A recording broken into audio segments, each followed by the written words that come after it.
আসসালামু আলাইকুম সম্মানিত ভিউয়ার্স, কেমন আছেন? আমি মোহাম্মদ জাকারিয়া, চিকিৎসক, মোটিভেশনাল স্পিকার। আপনাদের মাঝে স্বাস্থ্য বিষয়ে আলোচনা নিয়ে আসলাম। বন্ধুরা, বিভিন্ন সময় বিভিন্ন ধরনের আলোচনা নিয়ে আসি। আজকেও স্বাস্থ্য বিষয়ে আলোচনা। আজকের আলোচনার বিষয় যে পবিত্র রমজান মাসে ওজন স্বাভাবিক রাখতে করণীয়। তাহলে এই ভিডিওটা প্রথম থেকে শুরু করে শেষ পর্যন্ত না টেনে শুনবো।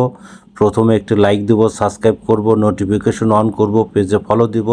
তাহলে স্বাস্থ্য সম্পর্কে নোটিফিকেশন আপনাদের কাছে পৌঁছে যাবে।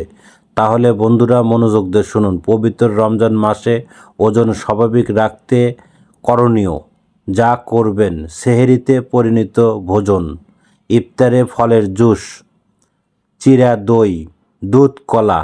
যা করবেন না: ভুরি ভোজন, অতিরিক্ত ভাজা পোড়া, রেস্টুরেন্টের করা খাবার, রাস্তার খাবার।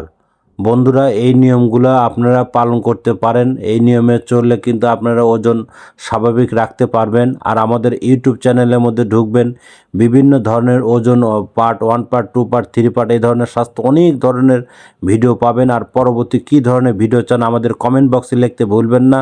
আমাদের 100 বছরের প্রতিষ্ঠান বিরাজ মেডিকেল, যে কোনো ধরনের গোপন অসুখ বিসুখ আপনারা চলে আসবেন।